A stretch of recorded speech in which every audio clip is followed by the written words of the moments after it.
All right. I think that did it. It did. Okay, cool. Cool. Okay, we'll just wait for a second for Angelina to get on so that people can find us. It takes Facebook a little bit of time to show people that we're in here. And I'll just wait for a comment to pop up.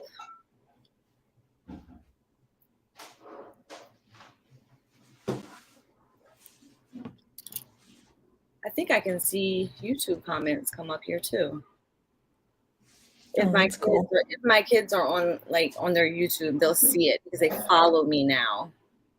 Yes, Angelina. Hey, you must be pretty cool to get followed by your kids. Oh no, they joke on me. They joke me. Oh no. Yeah, so it'll be funny if they come on and are like making comments. Oh yeah, because they are YouTubers now, and they have TikToks now. So yes, this is my admin, Angelina. The kids are cool. Hi, Angelina. It's funny because one of my kids is mostly non-speaking, and he has a channel.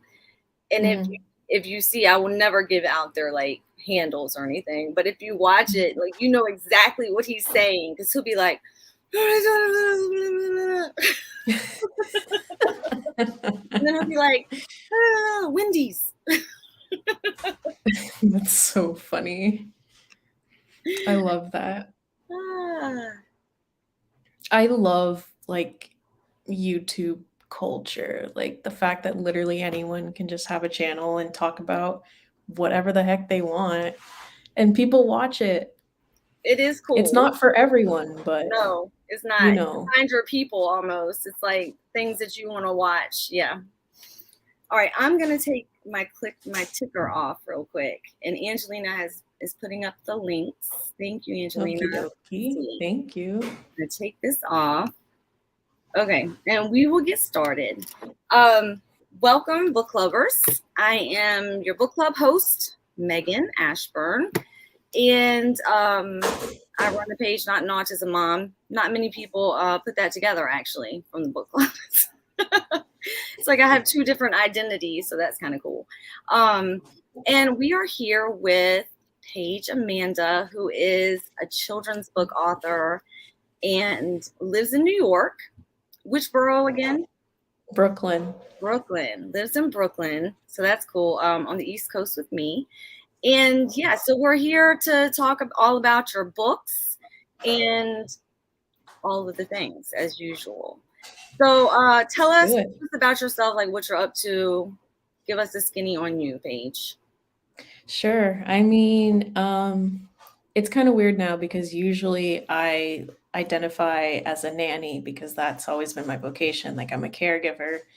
I've always worked with kids of all neurotypes. But I'm actually not nannying right now. I'm working retail with at a toy store, which I've done before. So that's kind of my thing. Kids. You're like I can't. Like I literally can't imagine doing a regular kind of job that involved like sitting at a desk. But yeah, so bottom line, like I work adjacent to or with kids. I've been living in New York City for 5 years or so. Where'd you live before that? I went to college in Connecticut, and before that, I was living in Texas because that's where I'm from. That's a different world. A spicy time. Yeah, it's totally different. And how old are you, Paige? I'm 26. I'm going to be 27 this month. Okay, very cool. So tell us about your first book. We want to see it. I don't have one. Usually I have something to show. For the last 2 meetings, I have not had it because I don't have it in my hands. Tell us about your book. What is the title? Sure. This is Spencer's Noisy Mixer. I started writing this book because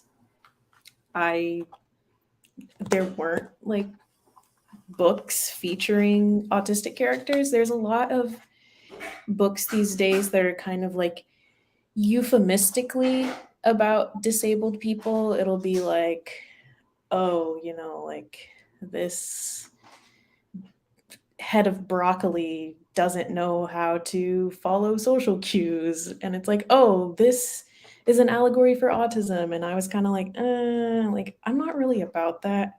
One, because like I don't want to be compared to inanimate objects. And I think that, so many of us, especially like autistic children, are very literal. And like we're not going to get like the weird like euphemisms about disability. And like it just doesn't like hit the same way. So That is so true. I never even thought about that. I never even thought about that. yeah, I Make think that it's connection. because people are really hesitant to, I don't know, like stake a claim in saying like this is a book about disabled people.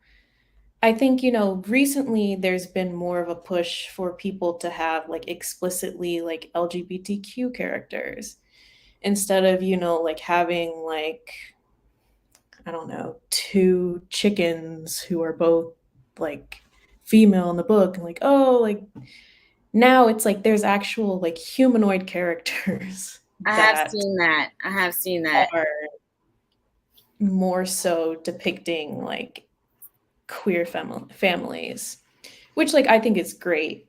But and I think very recently, like probably this year, like there's more of a focus on like actually having disabled characters. But yeah, I wanted to write this book.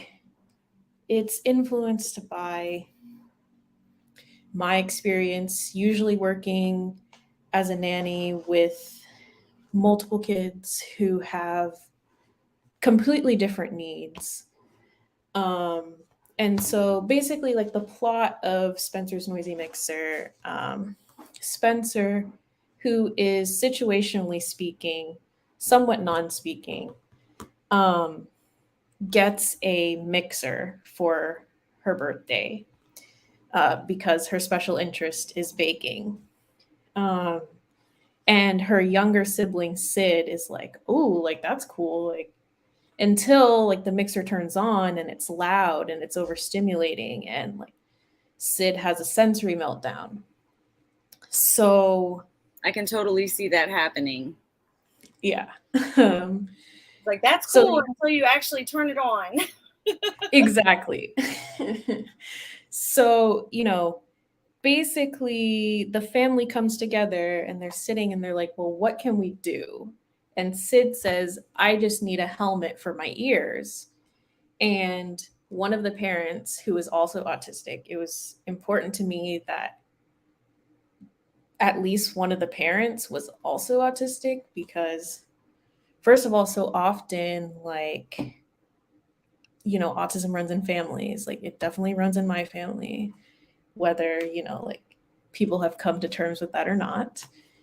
um and so basically mama in the book, she's like, oh, like they make something like ear helmets, and she brings out some headphones and Sid is like, oh, I really like these.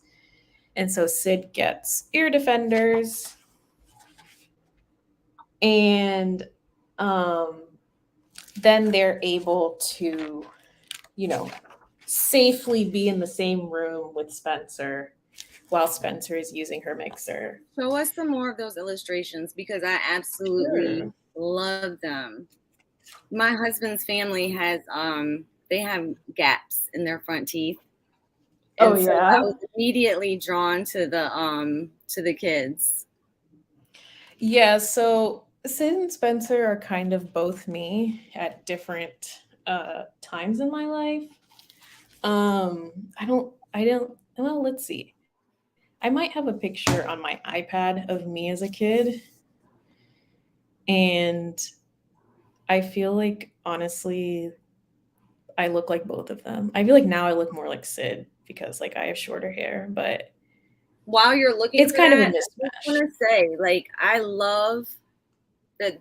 Like, there's not a lot of books. I can't even put my finger on one. Correct me if I'm wrong, but there aren't a lot of books that talk about like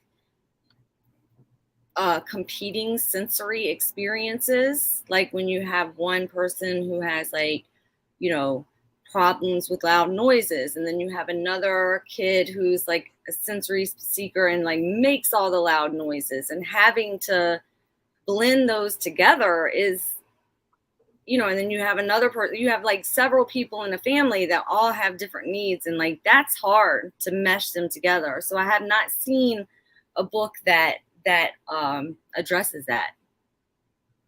Yeah, I mean, it was really important to me.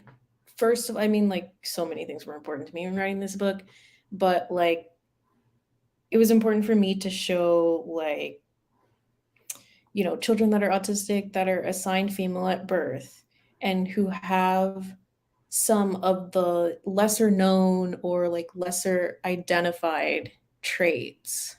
Um, because, like, even as there are, like, slowly becoming more, like, books featuring autistic people, like, it's still mostly autistic boys, Mhm. which it's a step in the right direction, but, like, there I want this coming generation of what is it, Gen A? Like, I don't want them to have to go through the same crap that I had to go through of, thinking that we're so just wrong and there's something wrong with us when we literally just have a different neurotype that doctors through racism and sexism couldn't identify.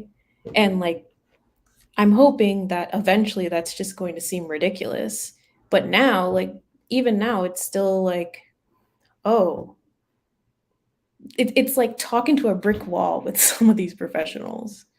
I feel like it's very sporadic in terms of like which professionals are keeping up to date with the trends and with the autistic community, period. I mean, that's where it's coming from. All of this knowledge is coming from the autistic community, and I feel it's very sporadic seeing doctors who are listening and learning from, you know, the people that they are assessing, and from the people that they, you know, from their patients or clients or whatever you would call it.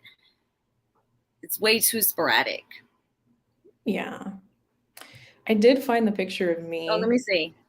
Um, You got to hold it oops. closer, Paige.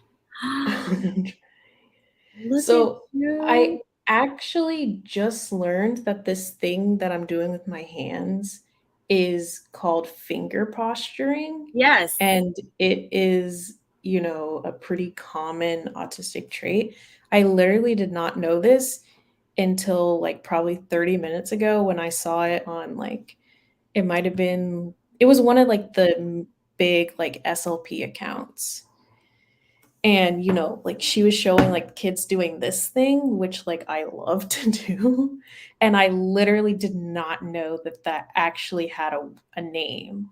So, I didn't know that, like back when my kids were young, I did not know that that was an autistic trait. I just knew that it was a thing. I knew that finger posturing was a thing. So I knew how to like, I knew I could identify it because like even my older kids, they run, like when he runs, you can tell, like even if you don't see the face, you can tell by the hands because he mhm. holds his hands differently than like other people. Like even when he's grabbing a ball, his hands are like this instead of like, you know, holding it. Yeah. Yeah, you were Anyway, doing it, and that was so cute. Hold on, we have a question. Angelina, I have a question. Oh, did you do the illustrations?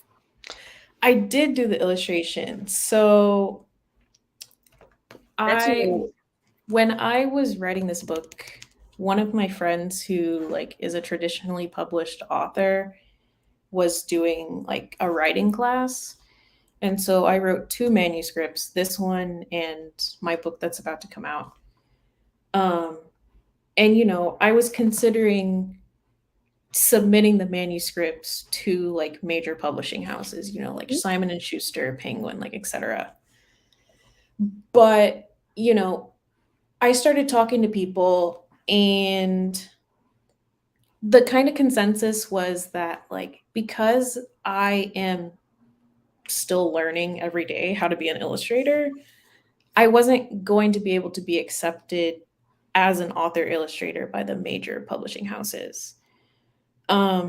And I Because wanted to children's books are weird like that, right? They like separate them completely, don't they? Like the publishing house is in unless the person is, like trained as an artist, most of the time an illustrator is assigned to you. right. And I wasn't willing to have an illustrator assigned to me because I wanted to maintain control of everything. No, I get that. I totally get Like, that. I just like everything that I did in the book is intentional. Like from the way that, sorry, let's see, the way that Sid, stems with their hands, to this scene where Sid is standing in the front doorway wearing their jacket, but on the hook they have their outdoor jacket. They're wearing their inside jacket. Tell us about Um, that page because I really do like that page of like so what the purpose is. a lot of autistic people, like myself included, like we have same clothes where like I love wearing the same clothes. Like if I could have like 10 versions, well, some things I do have 10 versions of. I have probably 10 versions of the same pair of jeans. I have 3 of these. And like it's so important to me to have the same one. However, like if it's laundry day and something's in the wash, you can't wear it. Or if something goes outside, I like to imagine that Sid and Spencer live in a sort of metropolitan area like me, but I haven't like really like made it canonical yet. But yeah, like I can't wear my outside clothes and get on the bed. So Right. the point of Sid having two jackets is so they can have the same clothes inside and outside without having to have them washed and have it be a power struggle. And you're Because like modeling that. I mean, children's books are not necessarily for children. Like we talk about that a lot in the book club, that children's books are they're community modeling basically because the parents are reading it or the teachers are reading it. So you're modeling to them like this is okay. Like your kid is like we are in a red pants phase right now. We have red pants. And so we know that we need to have more than one pair of red pants so that, you know, we can support that. But, not all parents, if they're not used to those same clothes, not all parents are like that, then this is kind of modeling for them. Like, it's okay. You can chill. You can have 2 pairs and it's fine. People do this. yeah, I think like there's just so much pressure on kids to be like, well, you already wore that, so you can't wear it. But it's like, who came up with that rule? Well, and there's that like that social norm of like, you know, and parents feeling like people are going to look at them strange if they don't change their kids' Mhm. clothes and like that whole well stigmatizing, I guess is Yes, what it would be called. But definitely. yeah, so like get over that. It's okay. There are ways to do that. Yeah. Angelina, Yeah. intentional is the perfect word for how this book feels. It really does. Well, It thank really does. you. Yeah, I mean, I lost my train of thought, but So let's talk about what you have going on now. So we've heard all about the sure. mixer and we've met the characters. What's going on now? You've got a new book that you're working on. What is that called? So right now, I've completely finished the manuscript and the illustrations for my second book, which is called Spencer's special interests, I have a lot of storylines with these same characters in mind. Um, and I also like wanted the consistency. Yeah. Um, I want children to be able to relate to Sid and Spencer and see them again and again. And they can Um, kind of follow them, maybe. Like, are you gonna have yeah, like they're growing up a little bit and going into like new things? I've considered that. Um, I'm still like, right now, I have like three stories in my head. This one that's about to come out, and then I have one more. I don't know if I'll continue with the same characters or I'll write other picture books or I'll write middle grade or something like that instead. I'm not sure yet. We'll have to see. Right. But yeah, Spencer's special interest is, although Spencer's Noisy Mixer is called Spencer's Noisy Mixer, I think it's more from Sid's perspective, um, a little bit. Just in the way that, it's More about helping accommodating Sid them. Mhm. get the ear defenders, but Spencer's special interests, like it's very much from her perspective and like the things that she likes to do and the things she doesn't like to do. So, like I said, like her special interest is baking, and people in her community are like, well, like, when's this kid gonna stop doing the same thing? Like, she needs to like play sports and have friends. And, like that's the kind of like stuff that like I heard as a kid. Cause like I was very socially inept and like very like not sporty at all. Um, A little clumsy, huh? yeah, I was very clumsy, very like, the kind of kid that was like picked last for like teams and stuff. So basically, Spencer's parents, they hear people saying, like, oh, like she needs to do this, she needs to do that. And they're like, no, like what she wants to do is baking. We're going to sign her up for a baking class. And so they sign her up for a cooking class. And while they are, well, they leave the class, she has a good time. And then Spencer, she's looking in the window of another place, but she doesn't say anything because she doesn't talk very much in the books. I think she probably says like 4 words total, but the voice is hers, in the sense of like the narration. Right.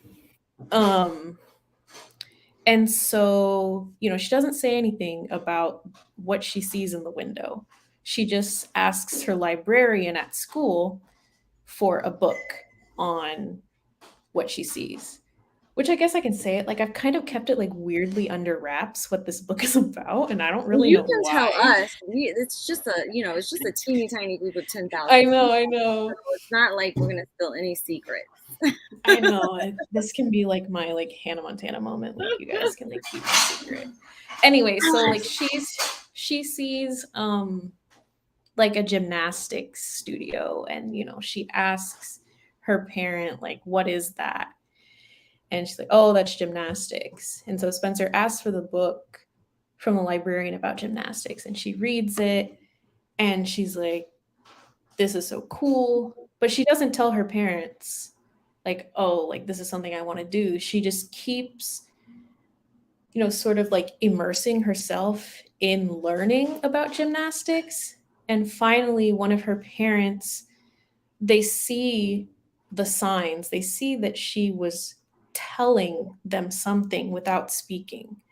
She was, you know, she had the books around. She was looking in the window, and the mom says, oh, Spencer, like, do you want to try a gymnastics class? And, Spencer's kind of like, "Mm." She wants to, but she doesn't know how to do that. And Right. so her mother, um, helps make a social story about what would happen in gymnastics, and they help her get a leotard and all this stuff. And like one of the first sentences is about how Spencer doesn't like wearing pants, um, which I can relate to, and I think a lot of autistic children relate to. Mm-hmm. But so she goes through the class after be working through it with her mother, and she's like, thank goodness for no pants. And she ends up liking gymnastics and cooking, and she's able to have more than one special interest. And at the end of the book, the whole family is looking at a photo album of things that Spencer has been into. Um, and like she was into like playing in the bathtub and like wearing scuba gear. And a lot of these like little interests are inspired by children that I've worked with. Not all of them are autistic, but I kind of like stole their interests because why not? Right. And so yeah, like, at the end of the story, the parents are like, we knew this was going to happen. We knew that these interests are cyclical. Like it's not like it's the whole thing where, like people are like, "Oh, well, you're not like my cousin who loves trains." And it's because okay, like we are all different. We're different Right. ages. I went through a train phase. I actually still love trains, which is probably the most stereotypical thing about me, but That's so funny. yeah, so it's just about the underlying themes are about like non speaking communication and I saw that you had some AAC in the first book. There was a tablet up there with a picture of headphones, I think. That was cool. yes. um I am not an AAC user. I've been trying to find someone to work with because I really wanted to make an illustration uh, in Spencer's school where like it was like a big like communication board, because Mm-hmm. I've heard of them at like inclusive playgrounds, and I thought it would be really cool to You can put it up on the smart have an board now. You illustration know, of kids have that. the smart boards now, like in the classrooms. You can put them up there and on the Mhm. smart board too. Hmm. Very cool. I love that. Um, yeah, so that's the second one. And basically, I decided to do a Kickstarter because I like I don't want to like, diminish myself, but I am a perfectionist, of course, and like I'm proud of my first book, but I wasn't happy with the fact that I couldn't have a dust jacket with the printer that I used. And I think the paper is a little like flimsy in my opinion. So I That decided was to your first go book, so you had to learn a lot of I lessons, I'm I guessing. had to learn a lot. When you're a And professional, you're all by yourself. I know, like I have to chill about it. But anyway, so like the reason why I'm doing Kickstarter is so I can use a different printing technique and have dust jackets, and like the quality is going to be a little bit better. And my illustrations have been improving in my opinion. Um I definitely think they have. So, yeah. Well, I love that. I That's mean, why I'm I doing love Kickstarter all of that. because it's kind of Y'all, expensive.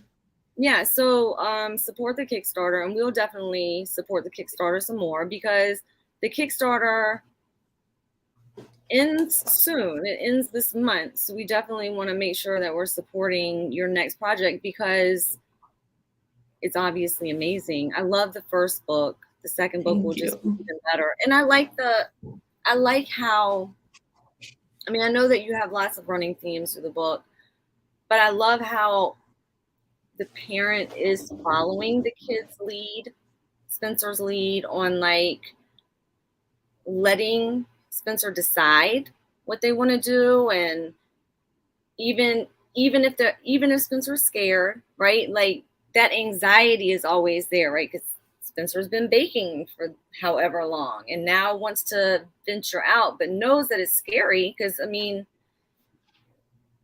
that's why they were reading all those books on gymnastics and all of the things. I love that they went to the librarian and asked, because that does show like how important librarians are for our non-speaking kids or minimally speaking kids.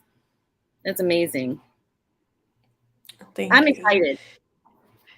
It's a little secret of mine that I always wanted to do gymnastics, but it wasn't something that I went out and like said. I was always just kind of like, oh, like they're doing that. That looks cool. And like talking about it and, doing the like, I think they call it polling, where you kind of like keep like checking in with the parent, like, oh, what's that? What's that? I like that. Well, and But it I never shows, explicitly yeah, but said, like, it does take a lot of support though, right? It's showing that the mom is having to, make sure that she's doing social stories and easing some of that anxiety and like kind of paving the way for her kid to flourish. I mean, it does take a lot of effort, and I love that modeling. yeah, Amazing. it was super important to me to have, Hey, dog. responsive Dog is in parents. Australia. Hello. Well, that's amazing. So, okay, so when is the new book going to come out? So it's definitely going to be out by April. I'm giving myself until April, but I'm hoping that it's going to be out in February.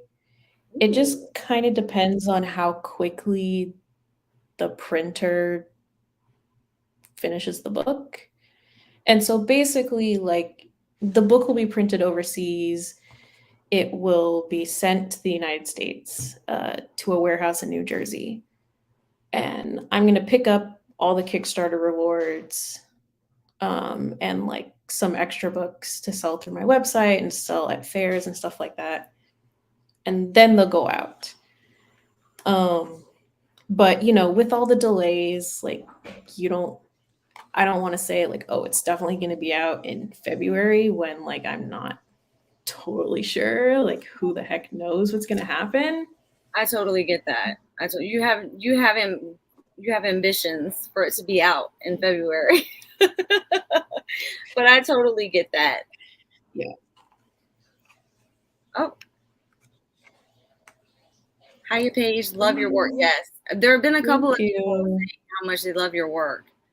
If you want your Oh, name to thank show you. up, you just have to grant permission. It's at the top of this post. There's like a little link that says StreamYard.com/Facebook, and then you just grant your permission. It's just like a little button that you click, and then your name and picture will come up.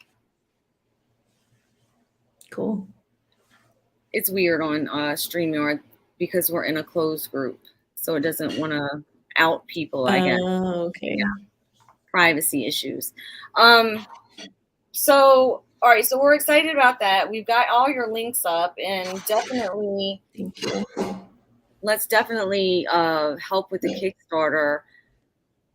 Can we back up and you talk to us just a little bit about yourself growing up? I know we've talked a lot about the books, but I do want to hear about you growing up, because you do have a lot of insight and the most adorable picture. Were you Um, diagnosed as a kid or as an adult, or? can you say that again? It cut out for a second. Oh, sorry. Like when you were you identified as an adult or a kid, or like how was it for you growing up? So I did not get diagnosed as a kid, even though I think maybe had I been in a different place, it would have been identified.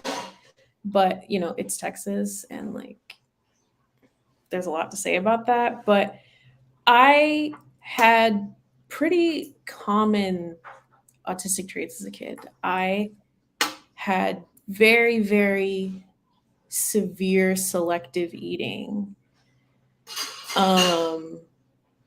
for a very long time. I had severe pica and smearing behaviors. But a lot of that I hid because, like, it's obviously stigmatized. And pica is eating things that are not food. Isn't that right? Yes.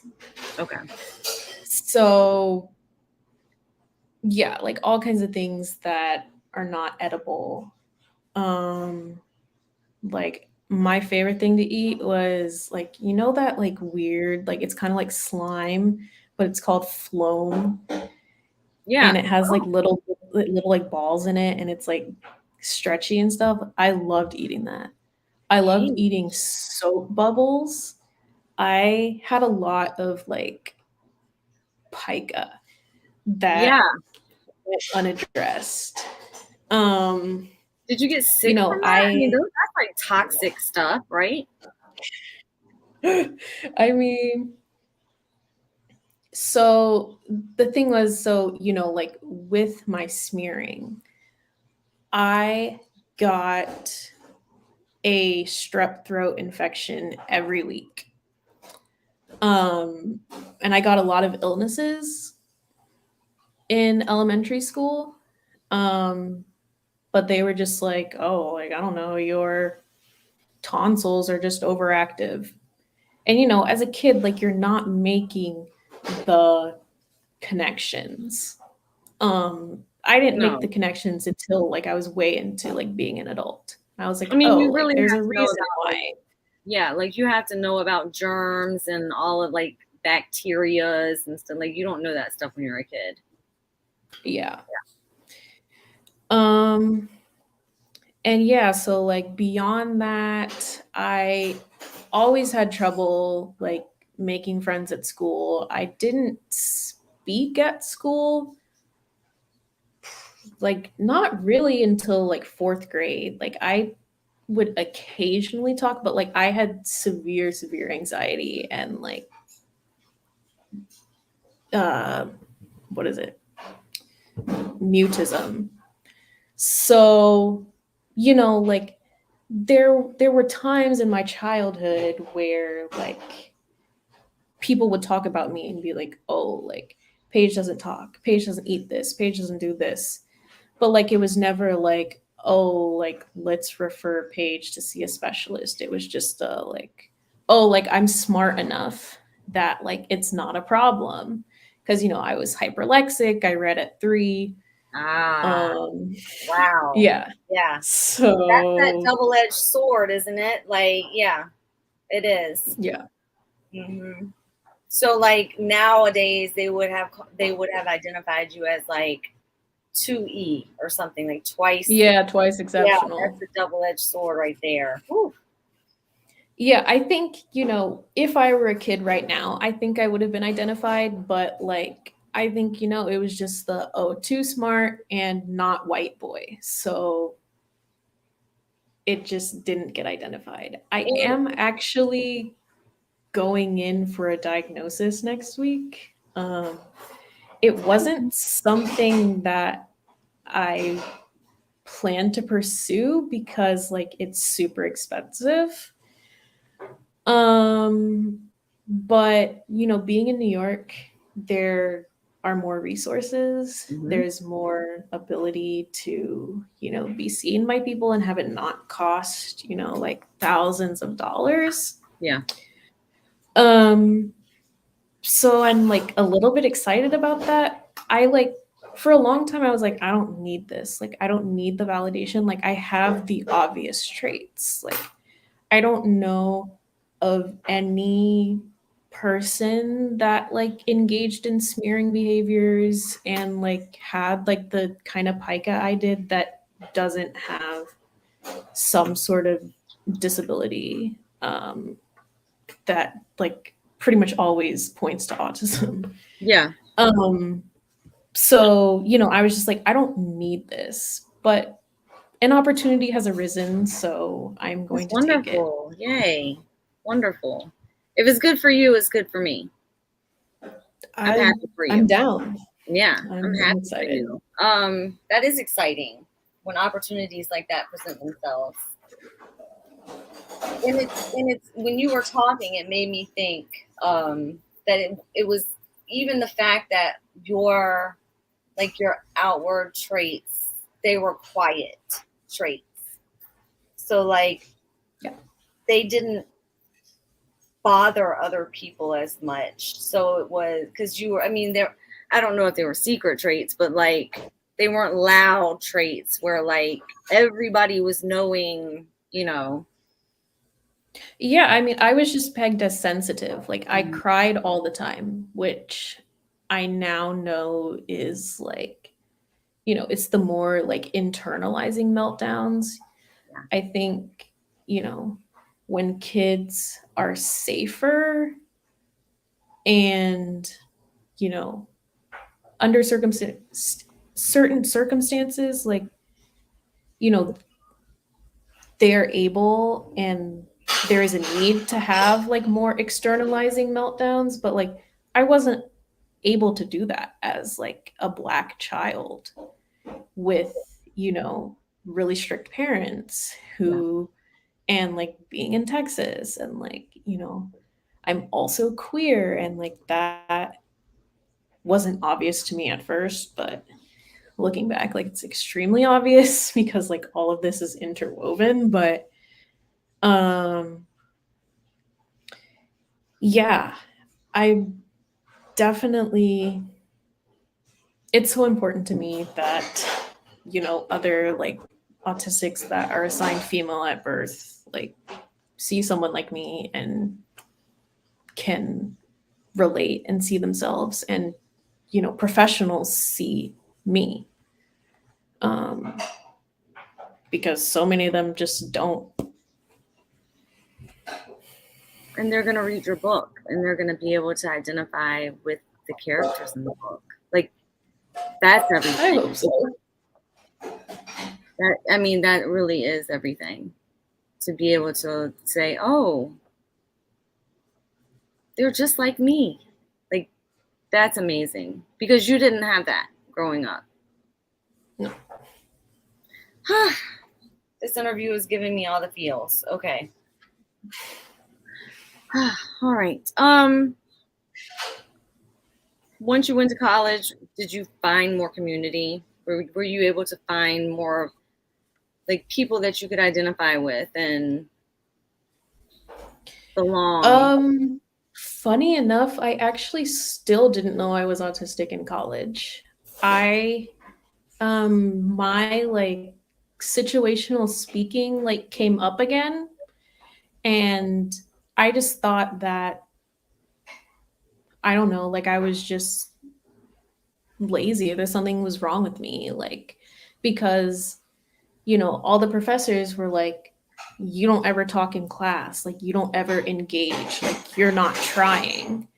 And I was just like, oh, I guess I'm not smart enough or I'm not trying hard enough. But Right. like that was a big indicator. College was very difficult for me for a lot of reasons. I mean, like I was in a dorm and It's a it was difficult loud time. and people don't give a fuck about, sorry, I don't know if we're allowed to swear. Oh, you're always allowed to swear in my presence. Okay, good. People don't like care about, you know, people needing quiet at 3 a.m. They just think it's fun and like want to party. And yeah, it was very difficult for me in every circumstance. I have a history of struggling with other eating disorders beyond Yeah. pica and ARFID, and that was a big problem for me during college. And Did you say ARFID? yeah, is that the one, avoidant restrictive food intake disorder? I have never heard of that. It's the, the classic like selective eating, like we'll Oh. only eat like certain brands and like Mhm. certain foods. Yeah. Um But yeah, like it wasn't until I left college that I began to realize that like all of these things are connected. Thank you, person whose name is not showing up. That's really sweet. Secret admirer. Yeah. But yeah, like it actually, the way I discovered that I was autistic, I first of all, I started like seeing things online and I was like, this seems like kind of relatable. And I also learned that, you know, the climate activist Greta Yes. Thunberg, Yes. she's autistic. And I was like, wait a second, like your special interest can be, you know, like caring about the world and caring about other people. Right. Like You had that aha. that's crazy. Right. That like the light bulb really went off in my head with her because I also just like looking at her, like I see, I don't know, like there's something in her facial expressions and like the way she behaves that I'm just like, oh, like We are so this is all like connecting now. Because, you know, like my life story, like whenever I tell people at college, they're like, oh, what were you like as a kid? I was like, well, I ate 2 things and I cried all the time. And they were like, oh. And now I'm like, oh, like I was just telling them that I was autistic this whole time. Like, right. I was gonna ask that, like, so you went to college and knowing like you're only 26, you're so young. So like when did this happen? And that is so interesting. yeah, I mean, it took me so long because, you know, like my identity was always unraveling. Like when I was 17, I was like, oh, I'm not straight. So, you know, like that started to like make some things make sense. And then in college, I started identifying as trans and I changed my pronouns. So, you know, that was also starting to make sense. And the fact of the matter is that a lot of queer and trans people are autistic. So much And overlap. I think that, you know,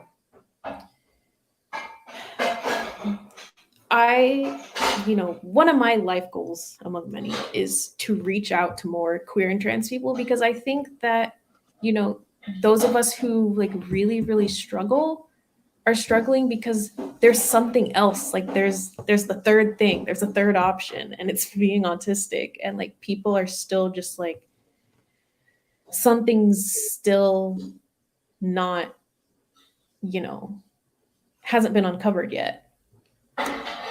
So yeah, like I had those like revelations, but I was like, why do I not fit in queer spaces still? Like I felt that, you know, at least like where I am, like queer, like I don't know, like identity like overlaps a lot with like substance abuse and like partying. I was gonna And say like the parades are there and like they're very, very like overwhelming to some people. yeah. Yeah. And I have never been huge into like partying and substance use because I just like it doesn't make sense to me. I'm just like, why should I change all these things about myself to have a good time? Like, why can't I have a good time just being me? So, like, when I turned 22, my birthday theme was making slime. Like, we made slime at my 22nd birthday party. That's cool. And you know, everyone loved it. Everyone was like, this is so awesome. This is the best party ever. And I'm like, yeah, of course it is. Because like it's fun. Yeah. Like you don't have to change anything to have fun. And like, you can just be yourself. I think that I'm gonna have to I can't remember exactly what her birthday party was this year, but Jillian Nelson does that for her birthday. She has like these parties that you would never. I think she had a slideshow or something last year of like a PowerPoint or something. I don't know what it was, but it was That's so like funny. it was so cool. I saw pictures of it, and I've never seen a birthday party like that, but it was just so cool. It was so different. Oh, And that's awesome. I love that. dog. It's you, dog. Hi, Brett. Yeah, I call him dog because we play a game together. What's the game? Clash of Clans. Okay. Yeah. I've never played it, but I've heard about it. Yeah, I don't know. I've been playing for a long time. Oh, That's Angelina cool. said I might have to go to yes. Oh, that's right. Okay. Thank you, Angelina. I had to ask the last question. Sorry, I'm gonna spring it on you, but just Okay. don't get the answer wrong. Okay? No, I'm joking. Okay.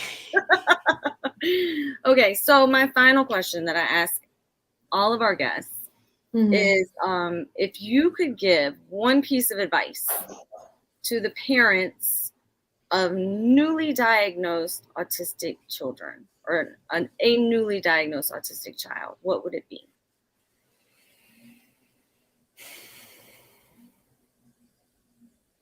Just one. I mean,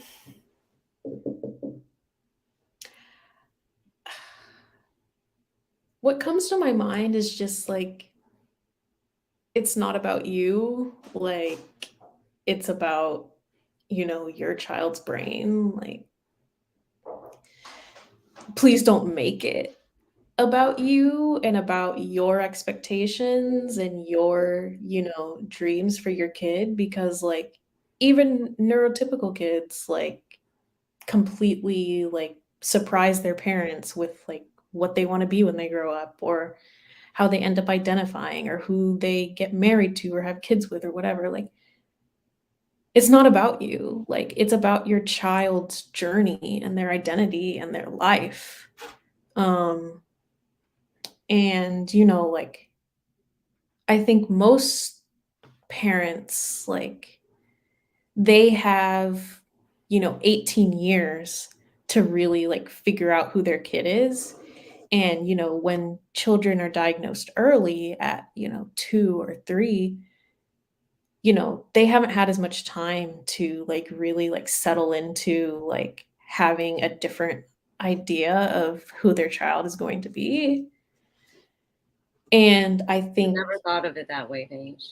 it's really shocking and it's scary for them, and I completely, like, I relate, I empathize, but I think that,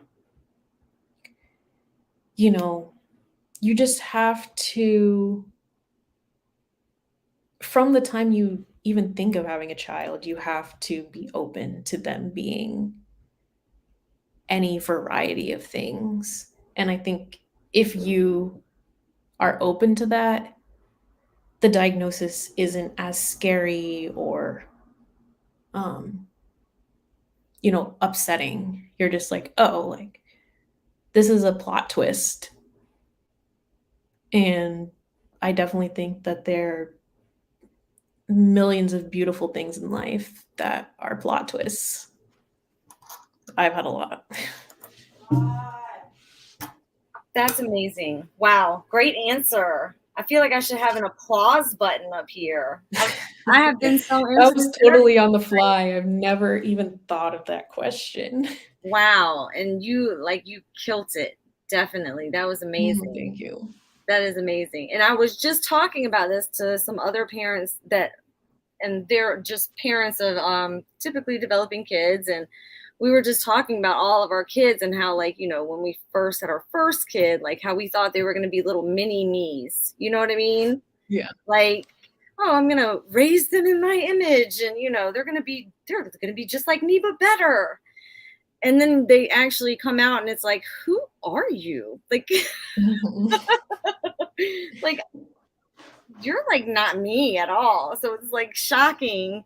But I mean, that's that whole first time parents, they have to learn that real quick. And then, yeah, what you said on top of that, yeah, that was the best answer ever. So timely. Yes, so timely. Yes. Thank you, Angelina. Yes. Thank you. I feel like it's even more shocking and more hard to digest when it's the first kid. You know what I mean? Because they haven't seen that, like it doesn't work out that way for anybody. You know what I mean? And so it's like, I don't know. I don't even know how to put that into words tonight. But yeah, that was like the best advice ever. When I edit this on YouTube, I'm going to take out my comments at the end because they just diminish what you said. I might steal what I said from my Instagram. I guess I can't really steal from myself. Yeah, definitely do that. Definitely. That Pretty was profound. really good. If I do say so myself. Epic. Wow. Okay. I think we can leave it there. Yeah, we're gonna end it here, y'all. You're gonna stay on with me, Paige, after I hit end. But thank y'all for coming, and Thank you so much. Go support the Kickstarter on the links in the comment section. And thank you, Angelina, for moderating, and thank y'all. Thank you. See y'all later. Bye.